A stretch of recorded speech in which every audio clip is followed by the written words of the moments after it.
Hello നമസ്കാരം. Civil engineering കഴിഞ്ഞു.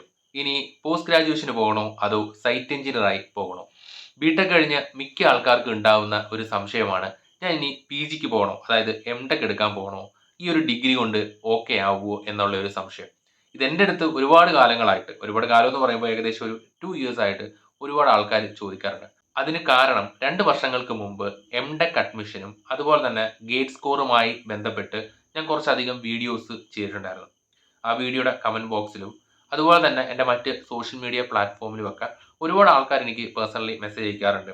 ഈ അഡ്മിഷനുമായി ബന്ധപ്പെട്ടും അതുപോലെ തന്നെ ഈ എംടെക് ആരാണ് ചെയ്യേണ്ടത്, എംടെക് ചെയ്തില്ലെങ്കിൽ എന്തെങ്കിലും കുഴപ്പമുണ്ടോ, നമുക്ക് ഡയറക്റ്റ് ജോലിയിലേക്ക് പോകാൻ പറ്റുമോ, അല്ലെങ്കിൽ ഏത് ജോലി ആഗ്രഹിക്കുന്നവരാണ് എംടെക് ചെയ്യേണ്ടത്, അങ്ങനെ ഒരുപാട് ഒരുപാട് ക്വസ്റ്റ്യൻസ് ക്വസ്റ്റ്യൻസ് എന്നല്ല സംശയങ്ങൾ. അതിൽ മിക്ക ആൾക്കാർക്കും എന്നെക്കൊണ്ട്, എൻ്റെ അറിവിൽ നിന്നുകൊണ്ട് എന്തൊക്കെ പറയാൻ പറ്റുമോ അതൊക്കെ ഞാൻ പറഞ്ഞു കൊടുത്തിട്ടുണ്ട് എന്നാണ് എൻ്റെ വിശ്വാസം. പക്ഷെ ഒരുപാട് മെസ്സേജുകൾ ഇപ്പോഴും ഞാൻ റിപ്ലൈ കൊടുക്കാത്തതുണ്ട്, കാണാതെ പോയിട്ടുള്ളതുണ്ട്. അപ്പം അങ്ങനെയുള്ള ആൾക്കാർക്ക് വേണ്ടിയിട്ട്, എന്നോട് ചോദിച്ചിട്ടുള്ളവർക്കും ഞാൻ ഈ സംശയമുള്ള ആൾക്കാർക്കും എല്ലാവർക്കും വേണ്ടിയാണ് ഞാൻ ഈ ഒരു വീഡിയോ ചെയ്യുന്നത്. ആക്ച്വലി ഈ ബിടെക് എന്ന് പറയുന്നത് ഒരു ഗ്രാജുവേഷൻ ആണ്, അതായത് ഡിഗ്രി. അതിൻ്റെ പോസ്റ്റ് ഗ്രാജുവേഷൻ ആണ് എംടെക്. ഈ പറയുന്ന കാര്യം എല്ലാവർക്കും അറിയാവുന്നതാണ്. BSc MSc എന്നൊക്കെ പറയുന്ന പോലെ ബിടെക് എംടെക് എന്ന് പറയും. ഇനി ആരാണ് എംടെക് എടുക്കേണ്ടത്? നിങ്ങളൊരു അക്കാഡമിക് രംഗത്തേക്കാണ് പോകുന്നത്, അതായത് ഒരു assistant professor, head of the department, principal, ആ ഒരു മേഖലയിലേക്കാണ് നിങ്ങൾ പോകുന്നുണ്ടെങ്കിൽ എംടെക് എന്ന് പറയുന്നത് വളരെ അത്യാവശ്യമായിട്ടുള്ള കാര്യമാണ്. ആ ഒരു ക്വാളിഫിക്കേഷൻ ഉണ്ടെങ്കിൽ മാത്രമേ നിങ്ങൾക്ക് അസിസ്റ്റന്റ് പ്രൊഫസർ ആവാൻ പറ്റത്തുള്ളൂ. ഇപ്പം കേരളത്തിലെ KTUവിന്റെ റൂൾ അനുസരിച്ച് അത് മാൻഡേറ്ററി ആയി ആക്കിയിട്ടുണ്ട്. ഇനി നിങ്ങൾ അക്കാഡമിക് രംഗത്തേക്ക് പോകുന്നില്ല, അങ്ങനെയാണെന്നുണ്ടെങ്കിൽ എംടെക് ആവശ്യമുണ്ടോ? അക്കാഡമിക് രംഗത്തേക്ക് നിങ്ങൾ പോകുന്നില്ല എന്നുണ്ടെങ്കിൽ നിങ്ങൾക്ക് എംടെക് ആവശ്യം ഇല്ല. 100% ഇല്ല എന്ന് ഞാൻ പറയുന്നില്ല, ആവശ്യമില്ല. നിങ്ങൾക്കൊരു സൈറ്റ് എഞ്ചിനീയർ എന്ന് പറയുന്നത്, ഇപ്പോൾ സിവിൽ എഞ്ചിനീയേഴ്സിനെ സംബന്ധിച്ചിടത്തോളമാണ് സൈറ്റ് എഞ്ചിനീയർ എന്ന് പറയുന്നത് നിങ്ങൾക്കൊരു സ്റ്റാർട്ടിംഗ് ജോബാണ്. അല്ലെന്നുണ്ടെങ്കിൽ ഒരു ജൂനിയർ എഞ്ചിനീയർ എന്ന് പറയുന്നതൊക്കെ ആയിരിക്കും നിങ്ങളുടെ ഒരു സ്റ്റാർട്ടിംഗ് ലെവൽ ജോബ് എന്ന് പറയുന്നത്.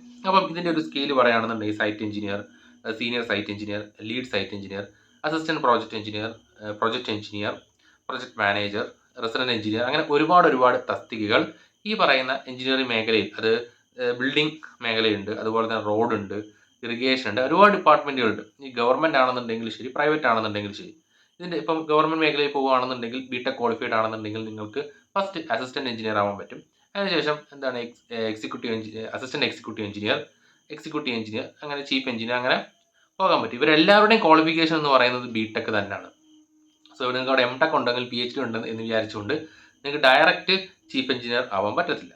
സോ നിങ്ങൾക്ക് ഇതിൻ്റെ എല്ലാം എക്സാമിനേഷൻ പാസ്സായി, അങ്ങനെ ഡിപ്പാർട്ട്മെന്റ് എക്സാമിനേഷൻ പാസ്സായി, ആ രീതിയിലാണ് നിങ്ങൾക്ക് പോകുന്നത്. അല്ലെന്നുണ്ടെങ്കിൽ നിങ്ങളെ സീനിയോറിറ്റി അനുസരിച്ച് പോകാറുണ്ട്. അപ്പോൾ ഇതിൻ്റെ എല്ലാം ഈ ക്വാളിഫിക്കേഷൻ, ബേസിക് ക്വാളിഫിക്കേഷൻ എന്ന് പറയുന്നത് ബിടെക് ആണ്. നിങ്ങൾക്ക് പഠിപ്പിക്കാൻ പോകണമെന്നുണ്ടെങ്കിൽ, അതായത് അസിസ്റ്റന്റ് പ്രൊഫസർ ആണെന്നുണ്ടെങ്കിൽ അതിൻ്റെ ബേസിക് ക്വാളിഫിക്കേഷൻ ആണ് എംടെക് എന്ന് പറയുന്നത്. അപ്പം ബിടെക് വെച്ചിട്ട് നിങ്ങൾക്ക് ഏതെങ്കിലും ഒരു നല്ല കമ്പനിയിൽ ഏറ്റവും ഉയർന്ന പൊസിഷനിൽ എത്താൻ പറ്റുമോ എന്ന് ചോദിക്കുകയാണെങ്കിൽ തീർച്ചയായിട്ടും നിങ്ങൾക്ക് എത്താൻ പറ്റും. പക്ഷേ നിങ്ങൾക്ക് എംടെക് ഉണ്ടെങ്കിൽ ഏതെങ്കിലും ഇപ്പം നല്ലൊരു പ്രൈവറ്റ് ഫേംസിലൊക്കെ ആണെന്നുണ്ടെങ്കിൽ അവരുടെ ഒരു ഡയറക്റ്റ് ഒരു പ്രൊജക്ട് എഞ്ചിനീയറുടെ ഒരു പ്രൊജക്ട് എഞ്ചിനീയറുടെ വേക്കൻസി വന്നുവെങ്കിൽ അവരതിന് എക്സ്പീരിയൻസ് വെക്കാറുണ്ട്. BTech with this much experience and MTech with this much experience.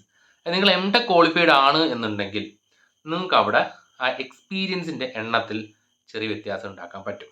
അതായത് ഇപ്പം ഒരു സ്ട്രക്ചറൽ റിലേറ്റഡ് ആയിട്ടുള്ള ഒരു ജോബിൻ്റെ പ്രൊജക്ട് മാനേജർ ആവാൻ വേണ്ടിയിട്ട് ഇപ്പം ബിടെക് വിത്ത് ഒരു 10 years എക്സ്പീരിയൻസ് ആണെന്നുണ്ടെങ്കിൽ ഒരു എംടെക് ഉള്ള ഒരു സ്ട്രക്ചറൽ എഞ്ചിനീയർക്ക് ആ ഒരു 10 yearsൽ നമ്പർ ഓഫ് ഇയേഴ്സ് അത് depends upon the form and department അത് വ്യത്യാസം ഉണ്ടാകും. ചില സമയത്തൊരു എംടെക് ഉള്ള ഒരാൾക്ക് 3 to 5 yearsൻ്റെ ലാപ്സ്, അതായത് 3 മുതൽ 5 വർഷം എക്സ്പീരിയൻസ് കുറവുണ്ടായെങ്കിലും കമ്പനീസ് അയാളൊരു സീനിയർ പോസ്റ്റിലേക്ക്, project manager, assistant project manager, അതുപോലുള്ള പോസ്റ്റിലേക്ക് കൺസിഡർ ചെയ്യാറുണ്ട്. സോ ആ ഒരു എക്സ്പീരിയൻസിൽ നമുക്ക് എന്താണ് കുറച്ച് ചാടി കിടക്കാൻ ഈ പറയുന്ന എംടെക് ഹെൽപ്ഫുൾ ആവാറുണ്ട്. പക്ഷേ ഈ ബിടെക് വിത്ത് എക്സ്പീരിയൻസ് എന്ന് പറയുന്ന ആ എക്സ്പീരിയൻസിനെയാണ് ഈ എംടെക് ഒരു പ്രൈവറ്റ് ഫേം, അല്ലെന്നുണ്ടെങ്കിൽ ഈ ലെക്ചർഷിപ്പ് അല്ലാതുള്ള മറ്റെല്ലാ പോസ്റ്റുകളിലും ആ എക്സ്പീരിയൻസിന് എണ്ണം കുറയ്ക്കാനാണ് എംടെക് കൊണ്ട് സഹായമാവുന്നത്. നിങ്ങൾക്ക് ബിടെക് ഉണ്ട്, എംടെക് ഉണ്ട്, എക്സ്പീരിയൻസ് 0 ആണെന്നുണ്ടെങ്കിൽ നിങ്ങൾക്ക് ഒരിക്കലും ഒറ്റയടിക്ക് ചാടി മുകളിലോട്ട് പോകാൻ പറ്റത്തില്ല. പിന്നെ എംടെക് ഇൻ സ്ട്രക്ചറൽ എഞ്ചിനീയർ ആണെന്നുണ്ടെങ്കിൽ നിങ്ങൾക്ക് ആ ഒരു മേഖലയിലേക്ക്, ആ ഒരു മേഖലയാണ് നിങ്ങൾ കോൺസെൻട്രേറ്റ് ചെയ്യുന്നുണ്ടെങ്കിൽ നിങ്ങൾക്ക് പെട്ടെന്ന് കയറി പോകാനൊക്കെ പറ്റും. നമ്മൾ ഏത് മേഖലയിൽ തിരഞ്ഞെടുക്കുന്നു എന്നുള്ളത് വളരെ ഇമ്പോർട്ടൻ്റ് ആണ്. അപ്പം എന്താണ് എംടെക്, ആരാണ് എംടെക് എടുക്കേണ്ടത്, എംടെക് എടുക്കുകയാണെന്നുണ്ടെങ്കിൽ എന്ത് ബെനിഫിറ്റ് ആണ് ഉണ്ടാവുന്നത് എന്നുള്ള കാര്യം എല്ലാവർക്കും മനസ്സിലായി എന്ന് ഞാൻ വിചാരിക്കുന്നു. അതായത് നമുക്ക് എംടെക് ഉണ്ടെങ്കിൽ നമുക്കൊരു ലെക്ചർ ആവാൻ വേണ്ടി അല്ലെങ്കിൽ അസിസ്റ്റന്റ് പ്രൊഫസറായി ജോലിയിൽ പ്രവേശിക്കാൻ കഴിയും.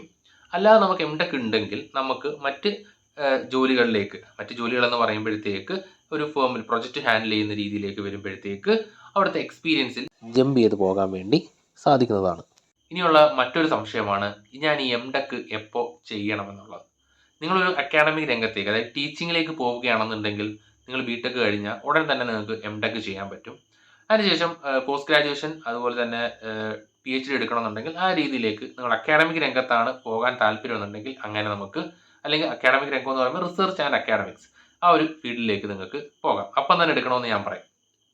ഇനി നിങ്ങൾ ഈ പറഞ്ഞ ടീച്ചിങ് അല്ല, അക്കാഡമിക് രംഗത്തേക്കല്ല പോകാൻ താല്പര്യമെന്നുണ്ടെങ്കിൽ നിങ്ങൾ ഒരിക്കലും ചാടി കയറി ആദ്യമേ എംടെക് എടുക്കരുത് എന്നാണ് എൻ്റെ ഒരു പേഴ്സണൽ ഒപ്പീനിയൻ.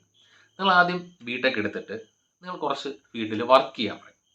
നിങ്ങൾ വർക്ക് ചെയ്യുമ്പോഴത്തേക്ക് ഈ സിവിൽ എഞ്ചിനീയറിംഗിൻ്റെ പ്രത്യേകത എന്ന് പറയുകയാണെങ്കിൽ അതിനകത്ത് ഒരുപാട് സബ് ഡിവിഷൻസ് ഉണ്ട്. ഇപ്പോൾ നമ്മൾ ബിൽഡിംഗ് കൺസ്ട്രക്ഷൻ ഉണ്ട്, റെയിൽ കൺസ്ട്രക്ഷൻ ഉണ്ട്, റോഡ് ഉണ്ട്, അതുപോലെ തന്നെ ജിയോ ടെക്നിക്കൽ ഉണ്ട്. ഒരുപാട് ഒരു എന്താണ് പാർട്സ് അല്ലെങ്കിൽ ഒരുപാട് ഡൈവേഴ്സ് ആണ് നമ്മൾ ഈ സിവിൽ എഞ്ചിനീയറിംഗ് എന്ന് പറയുന്നത്. ഇതിൽ ഏതാണ് നമുക്ക് ഓക്കെ ആകുന്നത് എന്ന് നമ്മൾ മനസ്സിലാക്കണം. അതിൽ തന്നെ ഇപ്പം ബിൽഡിംഗ് കൺസ്ട്രക്ഷൻ എടുക്കുകയാണെന്നുണ്ടെങ്കിൽ തന്നെ അതിൽ നമുക്ക് എക്സിക്യൂഷൻ പാർട്ടുണ്ട്, പ്രൊജക്ട് മാനേജ്മെൻറ്റ് പാർട്ടുണ്ട്, അങ്ങനെ ഒരുപാട് പാർട്ടുണ്ട്. അതിൽ നമുക്ക് ഏതാണ് ഓക്കെ ആകുന്നത് എന്ന് മനസ്സിലാക്കുക. ഇപ്പം എനിക്ക് സ്ട്രക്ചറാണ്, അപ്പോൾ ആ സ്ട്രക്ചർ ഓക്കെ. സ്ട്രക്ചർ ഏത് റോഡിൻ്റെ സ്ട്രക്ചറാണോ അതുപോലെ തന്നെ ബിൽഡിങ്ങിൻ്റെ സ്ട്രക്ചറാണോ, അത് എവിടെയാണ് നമ്മൾ ഓക്കെ ആവുന്നത്. സോ അപ്പോൾ നമ്മൾ ഏതാണ് നമ്മൾക്ക് ഓക്കെ ആകുന്നതെന്ന് സ്വയം ചിലപ്പോൾ ആദ്യം തന്നെ മനസ്സിലാക്കാൻ പറ്റുന്ന ആൾക്കാർക്ക് ബിടെക് കഴിഞ്ഞിട്ട് അതിൻ്റെ കണ്ടിന്യൂഷനായിട്ട് എംടെക് ചെയ്യാം. അതല്ലാന്നുണ്ടെങ്കിൽ നമുക്ക് ഈ ഒരു ഫീൽഡിനെ നന്നായിട്ട് ജസ്റ്റ് ഒരു 1 or 2 years എടുത്ത് മാക്സിമം എക്സ്പ്ലോർ ചെയ്തിട്ട് ഓക്കെ എനിക്കിതാണ് ഓക്കെ ആവുന്നത് എന്ന് മനസ്സിലാക്കിയിട്ട് അതിലൊരു ഹയർ സ്റ്റഡീസ് നടത്തുന്നതായിരിക്കും എളുപ്പം. കാരണം എൻ്റെ ഒരുപാട് സുഹൃത്തുക്കളും അതുപോലെ തന്നെ എനിക്ക് പരിചയമുള്ള ഒരുപാട് ആൾക്കാരും ഈ ബിടെക് കഴിയുക ജസ്റ്റ് ഓടിപ്പോയി എംടെക് ഇൻ സ്ട്രക്ചർ എഞ്ചിനീയറിംഗ്. നിങ്ങൾക്ക് സ്ട്രക്ചർ താല്പര്യം ഉണ്ടായിട്ടാണോ അതെന്ന് ചോദിച്ചു കഴിഞ്ഞാൽ മിക്ക ആൾക്കാർക്കും എന്നോട് പറഞ്ഞിട്ടുള്ള മറുപടി എന്ന് പറയുകയാണെന്നുണ്ടെങ്കിൽ അവൈലബിൾ സ്ട്രക്ചറാണ്. ഏറ്റവും കൂടുതൽ സ്ട്രക്ചർ എഞ്ചിനീയറിംഗിൻ്റെ സീറ്റുകളാണ് നമ്മൾ അവൈലബിൾ ആയിട്ടുള്ളത്. അതുകൊണ്ട് നമ്മൾ സ്ട്രക്ചർ എഞ്ചിനീയറിംഗ് ചെയ്യുന്നു. ജിയോ ടെക്നിക്കലും ജിയോമാറ്റിക്സ് എടുക്കുന്ന ആൾക്കാരുടെയൊക്കെ എണ്ണം വളരെ കുറവാണ്. കാരണം അതിന് സീറ്റ് കുറവാണ്. അപ്പോൾ നമ്മൾ സീറ്റ് നോക്കാതെ അപ്പം നമുക്ക് ഏതിലാണ് താല്പര്യം എന്നുള്ളത് മനസ്സിലാക്കുക. അത് ചിലപ്പോൾ ഒരു 2 വർഷമൊക്കെ വേണ്ടി വന്നിരിക്കുക. ചിലർക്ക് പെട്ടെന്ന് മനസ്സിലാകും കേട്ടോ. എൻ്റെ ഒരു ഇത് വെച്ചിട്ടാണ് ഞാൻ 2 years എന്നുള്ള കാര്യം പറഞ്ഞത്. അപ്പം അത് മനസ്സിലാക്കിയിട്ട് അപ്പോൾ അതിനോട് പാരലായിട്ട് നമുക്ക് ചെയ്യാൻ പറ്റുന്ന ഒരു കാര്യമാണ് അതിന് ഹെൽപ്ഫുൾ ആയിട്ടുള്ള സോഫ്റ്റ്വെയർസ് പഠിക്കുക എന്ന് പറയുന്നത്. ഇപ്പം നമുക്ക് ഡിസൈനിങ് ആണ് ഇഷ്ടപ്പെടുന്നുണ്ടെങ്കിൽ ഡിസൈനിങ്ങുമായിട്ട് ബന്ധപ്പെട്ട് വരുന്ന 2D 3D ഡ്രാഫ്റ്റിംഗ് അങ്ങനെയുള്ള സോഫ്റ്റ്വെയർസ് പഠിക്കുക. നമുക്ക് എസ്റ്റിമേഷൻ ആണ് ഇഷ്ടപ്പെടുന്നുണ്ടെങ്കിൽ അതുമായി ബന്ധപ്പെട്ടുള്ള സോഫ്റ്റ്വെയർസ് അത് എങ്ങനെ കൈകാര്യം ചെയ്യുന്നുള്ള കാര്യങ്ങൾ മനസ്സിലാക്കിയെടുക്കുക. അപ്പം നമുക്ക് ഏതാണ് ഓക്കെ ആവുന്നതെന്ന് മനസ്സിലാക്കി ആ ഒരു ഫീൽഡിലേക്ക് പോകാം.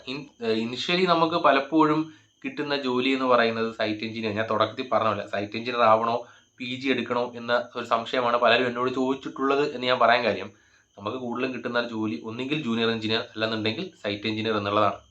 അപ്പോൾ ഞാൻ സൈറ്റ് എഞ്ചിനീയറാണ് ഞാൻ പ്രിഫർ ചെയ്തിട്ടുള്ളത്. കാരണം സൈറ്റ് എഞ്ചിനീയർ ആയതിനു ശേഷം ഞാൻ പിന്നെ ജൂനിയർ എഞ്ചിനീയർ, പിന്നീടാണ് എനിക്ക് ഓരോരോ സ്റ്റേജിലേക്ക് പോകാൻ പറ്റിയിട്ടുള്ളത്. എൻ്റെ അഭിപ്രായത്തിൽ ഒരു ബിടെക് സിവിൽ എഞ്ചിനീയറിംഗ് കഴിഞ്ഞ ഒരാൾക്ക് ചൂസ് ചെയ്യാൻ പറ്റുന്ന ബെസ്റ്റ് ജോബ് എന്ന് പറയുകയാണെന്നുണ്ടെങ്കിൽ സൈറ്റ് എഞ്ചിനീയർ തന്നെയാണ്. വെയിൽ കൊണ്ടാലേ പണി പഠിക്കത്തുള്ളൂ എന്നുള്ള രീതിയിൽ പറയുന്നതല്ല. ഈ ഒരു സൈറ്റ് എഞ്ചിനീയറിൽ നിന്ന് CM, അതായത് ഒരു ചീഫ് മാനേജറിലേക്കുള്ള വളർച്ച എന്ന് പറയുന്നത് വളരെ ഗ്രാജുവലായിട്ട് നമുക്ക് എത്തിപ്പെടാൻ പറ്റുന്നതാണ്. അതൊരു സ്റ്റേജ് ബൈ സ്റ്റേജ് ആയിട്ടുണ്ട്. പക്ഷേ നമ്മളൊരു ജൂനിയർ എഞ്ചിനീയർ, ഡ്രാഫ്റ്റ്സ്മാൻ ആ ഒരു പോസ്റ്റിലൊക്കെ പോവുകയാണെന്നുണ്ടെങ്കിൽ, അല്ലെങ്കിൽ എസ്റ്റിമേഷൻ എഞ്ചിനീയർ ആ രീതിയിലൊക്കെ പോവുകയാണെന്നുണ്ടെങ്കിൽ നമുക്ക് കറങ്ങിത്തിരിഞ്ഞ് ഈ ഒരു പാത്തിലേക്ക് വരിക എന്ന് പറയുന്ന കുറച്ച് ഡിഫിക്കൽട്ട് ആയിരിക്കും. അല്ലെങ്കിൽ അതിൻ്റെ ഇടയിൽ വെച്ച് എപ്പോഴെങ്കിലും നമുക്ക് ഒരു ജമ്പ് ചെയ്ത് കയറേണ്ടതായിട്ടൊക്കെ വരും. ഇതൊരു എല്ലാവർക്കും ഓരോ സ്കെയില് പോലെ site engineer, senior site engineer, lead site engineer, assistant project engineer, senior project engineer, അങ്ങനെ project manager, senior project manager, regional manager, chief manager, അങ്ങനെ ഇതിൻ്റെ പല ഫേമുകളിലും ഈ പറഞ്ഞ സ്കെയിലുകളുടെ എണ്ണം കൂടുകയും കുറയുകയും ഒക്കെ ചെയ്യും. ഇതൊരു സ്കെയിലായിട്ട് ഇങ്ങനെ കിടപ്പുണ്ട്. അപ്പം നമുക്ക് ഇവിടുന്ന് തുടങ്ങുകയാണെന്നുണ്ടെങ്കിൽ ഇതിൻ്റെ മുകളിൽ എത്താൻ വളരെ എളുപ്പമാണ്. പിന്നെ ഈ ജൂനിയർ എഞ്ചിനീയർ ആയിക്കഴിഞ്ഞാൽ നിങ്ങൾക്ക് ഒരിക്കലും ഈ പറയുന്ന മാനേജിങ് പ്രൊജക്റ്റ് ഹാൻഡിൽ ചെയ്യുന്ന പോസ്റ്റിലേക്ക് എത്താൻ പറ്റത്തില്ല എന്നല്ല. പക്ഷേ എന്താണ് അന്ന് അവിടുന്ന് എന്താണ് ആ പറഞ്ഞ ജൂനിയർ എഞ്ചിനീയറിൽ നിന്നോ അല്ലെന്നുണ്ടെങ്കിൽ ഒരു എസ്റ്റിമേഷൻ എഞ്ചിനീയറിൽ നിന്നോ ഈ പറഞ്ഞ പ്രൊജക്റ്റ് ഹാൻഡിൽ ചെയ്യുന്ന ആൾക്കാരിലേക്ക് എത്തപ്പെട്ടിട്ടുള്ളവരുടെ എണ്ണം വളരെ കുറവാണ്. അതിന് മെയിൻ റീസൺ എന്ന് പറയുന്നത് നമ്മൾ പ്ലാൻ ഉണ്ടെങ്കിൽ ഈ പറയുന്ന എന്താണ് ഈ ബിൽഡിംഗ് പണിയാൻ പറ്റൂ എന്നൊക്കെ പറയുമെങ്കിലും എക്സിക്യൂഷൻ എന്ന് പറയുന്നതാണ് ദ സോൾ ഓഫ് കൺസ്ട്രക്ഷൻ. അത് ഏത് പാർട്ടാണ്, എഞ്ചിനീയറിംഗിലെ ഏത് പാർട്ടാണെങ്കിലും സോൾ ഓഫ് കൺസ്ട്രക്ഷൻ എന്ന് പറയുകയാണെന്നുണ്ടെങ്കിൽ അത് എക്സിക്യൂഷനാണ്. അപ്പം നമ്മൾ ആ എക്സിക്യൂഷൻ കൃത്യമായിട്ട് പഠിക്കുകയാണെന്നുണ്ടെങ്കിൽ, ആ എക്സിക്യൂഷനിൽ നിന്ന് തുടങ്ങുകയാണെന്നുണ്ടെങ്കിൽ നമ്മൾ തീർച്ചയായിട്ടും, ഞാൻ പറഞ്ഞില്ല ഒരു 2 വർഷത്തിൻ്റെ കാര്യം, ആ 2 years കൊണ്ട് നിങ്ങൾ തീർച്ചയായിട്ടും എസ്റ്റിമേഷനും പഠിച്ചിരിക്കും. ഈ പറഞ്ഞിരിക്കുന്ന എന്താണ് ഡ്രാഫ്റ്റിങ് കാര്യങ്ങളെല്ലാം ഈ ഒരു 2 years കൊണ്ട് നമുക്ക് പഠിച്ചെടുക്കാൻ പറ്റും. അപ്പോൾ അതുപോലെ തന്നെ ക്യു എസ് എന്ന് പറയുമ്പോൾ എസ്റ്റിമേഷൻ, അതുപോലെ തന്നെ ക്യു എ ക്യു സി എന്ന് പറയുമ്പോഴത്തേക്ക് നമ്മൾ അതിൻ്റെ ക്വാളിറ്റി മാനേജ്മെൻറ്റ് എന്നൊക്കെയാണ് അതിനെ പറയുന്നത്. ഒരുപാട് കോംപ്ലിക്കേഷനിലേക്ക് ഞാൻ പോകുന്നില്ല. അപ്പം നമ്മൾ ഈ പറഞ്ഞിരിക്കുന്ന എൻ്റെ ഒരു ബേസിക് ഈ ഒരു 2 yearsലായി കഴിഞ്ഞാൽ നമുക്കൊരു പ്രൊജക്റ്റ് ഹാൻഡിൽ ചെയ്യുന്ന രീതിയിൽ, അറ്റ്ലീസ്റ്റ് ഒരു പ്രൊജക്റ്റ് ഹാൻഡിൽ ചെയ്യുന്ന, അതായത് അസിസ്റ്റൻറ്റ് പ്രൊജക്റ്റ് എഞ്ചിനീയർ എന്ന് പറയുന്ന ആ ഒരു റോളിലേക്കൊക്കെ നമുക്ക് പോകാനായിട്ട് പറ്റും. അപ്പം പിന്നീട് നമ്മളെ എക്സ്പീരിയൻസ് അനുസരിച്ചിട്ട് പ്രൊജക്റ്റ് എഞ്ചിനീയർ ആവാൻ പറ്റും, സീനിയർ പ്രൊജക്റ്റ് എഞ്ചിനീയർ ആവാൻ പറ്റും. ഞാൻ നേരെ തുടക്കത്തിൽ പറഞ്ഞില്ലേ ഈ എംടെക്കിൻ്റെ യൂസ് എപ്പോഴാണ് വരുന്നതെന്ന്. ഈ പറഞ്ഞിരിക്കുന്ന ഓരോ സ്കെയിലിലേക്ക് പോകുമ്പോൾ നമുക്ക് എക്സ്പീരിയൻസ് എന്ന് പറയുന്നതിൻ്റെ എണ്ണം കുറയ്ക്കാൻ ഈ പറയുന്ന എംടെക് എന്ന് പറയുന്നത് ഒരു പരിധി വരെ നമുക്ക് ഹെൽപ്ഫുൾ ആകും.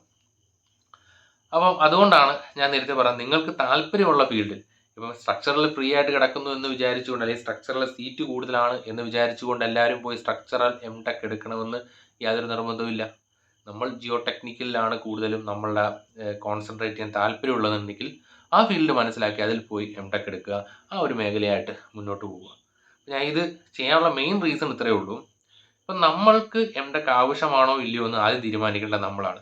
ബിടെക് കഴിഞ്ഞ് അതുകൊണ്ട് എംടെക് എടുക്കണം, അല്ലെങ്കിൽ ഇപ്പോൾ നമ്മൾ BSc കഴിഞ്ഞിട്ട് കാര്യമില്ലാണ്ട് MSc എടുക്കണമെന്ന് നമ്മൾ ഡിഗ്രി ചെയ്യുന്നവർ പറയാറുണ്ട്. അപ്പോൾ അതുപോലെ ഒരു പ്രൊഫഷണൽ കോഴ്സാണ് ഈ ബിടെക് എന്ന് പറയുന്നത്. ബിടെക്കിന് വാല്യൂ ഉണ്ട്. ബിടെക് പഠിച്ച് പാസ്സാവണമെന്നുണ്ടെങ്കിൽ അത്യാവശ്യം ബോധം ഉണ്ടെങ്കിലേ പറ്റത്തുള്ളൂ.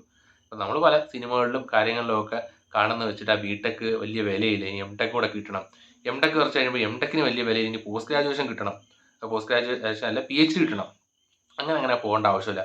ബിടെക് എന്ന് പറയുന്നതാണ് ഇപ്പോൾ ഏതൊരു ഫേമിലെയും ഏതൊരു ഉയർന്ന പോസ്റ്റിലെത്താനും ബിടെക് ഈസ് ഇനഫ്. ബിടെക്കിൻ്റെ കൂടെ എക്സ്പീരിയൻസ് എന്ന് പറയുന്ന കാര്യം കൂടെ ആഡ് ചെയ്യുമ്പോഴാണ് ഈ പറയുന്ന വലിയ വലിയ പോസ്റ്റുകളിലേക്ക് നമുക്ക് എത്തപ്പെടാൻ പറ്റുന്നത്. മിക്ക ഫേമുകളും അവരുടെ ഫേമിലുള്ള എക്സ്പീരിയൻസ് ഉണ്ടെങ്കിൽ ഈ പറയുന്ന PhDക്കാട്ടിലും വാല്യൂ ചെയ്യുന്നത് അവരുടെ ഫേമിലുള്ള കാര്യങ്ങൾ മനസ്സിലാക്കാനുള്ള എക്സ്പീരിയൻസ് ഉണ്ടെങ്കിൽ ആ ഒരു എക്സ്പീരിയൻസിനാണ് വാല്യൂ ചെയ്യുന്നത്. എന്ന് വിചാരിച്ചുകൊണ്ട് ഇനി ആരും ഈ പോസ്റ്റ് ഗ്രാജുവേഷൻ ചെയ്യേണ്ട എന്നല്ല.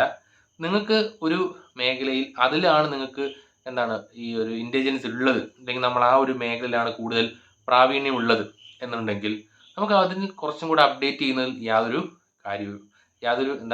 കുഴപ്പമില്ല. നമ്മൾ മാക്സിമം അപ്ഡേറ്റ് ചെയ്തുകൊണ്ടിരിക്കുക. നമ്മൾ ഇന്നത്തെ അല്ലെങ്കിൽ നാളത്തെ കാര്യങ്ങൾ, ഇന്നലെ ഇങ്ങനെയായിരുന്നു ചെയ്തിരുന്നത് അതുകൊണ്ട് തന്നെ നാളെയും ഇങ്ങനെ തന്നെ ചെയ്യും എന്നൊരിക്കലും പറയാം. നമ്മൾ പുതിയ പുതിയ കാര്യങ്ങൾ പഠിക്കുക, അതനുസരിച്ച് നമ്മൾ അപ്ഡേറ്റ് ചെയ്യുക, നമ്മളെ വർക്കും അപ്ഡേറ്റ് ആയിക്കൊണ്ട് ഇരിക്കുക.